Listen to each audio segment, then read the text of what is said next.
Charity commissioner દ્વારા બજાવવામાં આવેલા હુકમ મુજબ ડભોઈ તાલુકાના સુપ્રસિદ્ધ શ્રી કુબેર ભંડારી મંદિરમાંથી નિરંજની પંચાયતી અખાડાની દાનપેટીઓ દૂર કરી કુબેર મંદિરની જૂની દાનપેટીઓ મંદિરમાં મૂકવાની સાથે વંશ પરંપરાગત રીતે મંદિરની પૂજા કરતા પૂજારીઓએ 1 માસ બાદ પુનઃ પોતાના હક અને અધિકારો સાથે મંદિરમાં પ્રવેશ મેળવ્યો છે।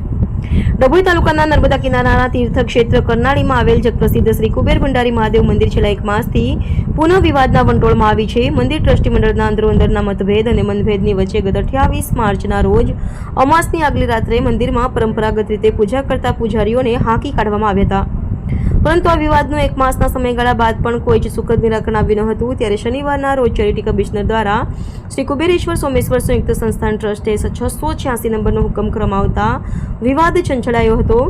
હુકમ લઈને આવેલા ચેરિટી કમિશનર કચેરીના રોનક ઠાકોર સહિતના કર્મચારીઓ, ડભોઈના ડીવાયએસપી આકાશ પટેલ, ચાંદોદ પોલીસ સ્ટેશનના પીઆઈ તડવી સહિતના અધિકારીઓ વચ્ચે ચાંદોદ પોલીસ સ્ટેશનમાં ચાલેલી 4 કલાકની બેઠક અને વાટાઘાટોના અંતે સાંજે 5 કલાકે ચેરિટી કચેરીના કર્મચારીઓ દ્વારા હુકમની બજવણી કરવામાં આવી હતી, જે હુકમ આધારિત નિરંજની પંચાયતી અખાડાની દાનપેટીઓ દૂર કરી ચેરિટી કચેરી દ્વારા અગાઉ સીલ કરાયેલી 24 જેટલી જૂની દાનપેટીઓ મંદિરમાં પરત મૂકવાની કામગીરી સાથે ગત મહિને મંદિરમાંથી દૂર કરાયેલા વંશ પરંપરાગત પૂજારીઓને પુનઃ મંદિરમાં પોતાના હક અને અધિકારીઓ સાથે પ્રવેશ આપવામાં આવ્યો હતો। ચેરિટી કમિશનરના હુકમને લઈ કોઈ પ્રકારની તંગદિલી ઊભી ન થાય તે માટે કરનાળી મંદિર સંકુલ પોલીસ છાવણીમાં ફેરવાયું હતું। જોકે ચેરિટી કમિશનર દ્વારા કરાયેલા હુકમમાં કયા પણ સર્વે नंबर दर्शावे न होवानी ट्रस्टी महंत दिनेश गिरी। जय कुबेर जय महाकाली माँ।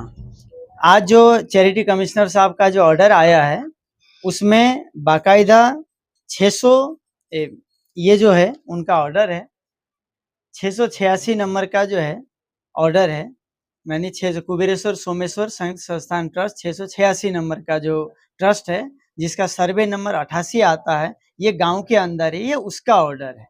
और ये जो मंदिर है निरंजनी पंचायती अखाड़ा कुबेर भंडारी मंदिर 675 नंबर ट्रस्ट का जो नोंदणी नंबर है ये है, इसका 7/12 नक्शे के साथ में कुबेरेश्वर वालू मंदिर वो बाकायदा लिखा हुआ है, ये आप सब लोग देख सकते हैं।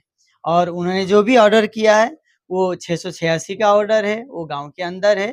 फिर भी हम समझ करके चलते हैं, जो भी ऑर्डर होगा हम उसको भी मानेंगे और उनको भी ये दर्शाएंगे और आप लोगों के द्वारा ये बताना चाहेंगे समाज को भी कि 7/12 सर्वे नंबर के हिसाब से जो चलता है उसको भी ध्यान दें। ऑर्डर में कभी कभी तो कम से कम उल्लेख करें कि ये कौन सी जगह का ऑर्डर है।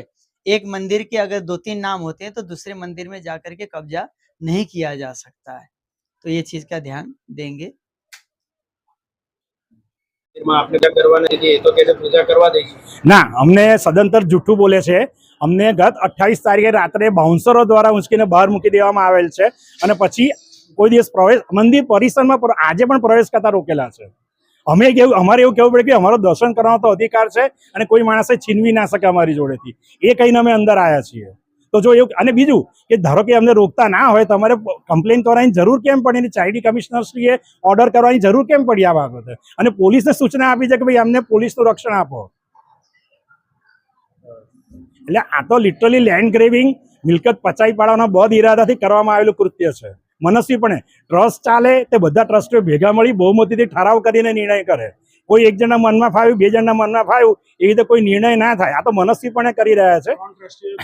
3 ટ્રસ્ટીઓ પોતે પણ કમ્પ્લેન કરી છે આમની સામે, 5માના 3 ટ્રસ્ટીઓ પણ કમ્પ્લેન કરી છે કોર્ટમાં કે બી આ 2 જણ ગેરકાયદેસર ખોટા કૃત્ય કર્યા છે, મંદિરની મિલકત તોડી નાખી છે। કોને પૂછીને કર્યા બધું? બધું જ કે એમાં લખેલું જ છે કે આ સંસ્થા જે છે આ મિલકતો જે છે એ આ સદર ટ્રસ્ટની કુબેરેશ્વર તથા સોમેશ્વર મહાદેવ સંસ્થાન ટ્રસ્ટની છે, એટલે એના બોર્ડ પાછા લગાવી દો। એની દાનપેટીઓ આ લોકો 24 દાનપેટીઓ સીલ કરેલી હતી ચેરિટી કમિશનરે, એ ઉઠાઈ ગયા છે, એ પાછી લઈ આવો।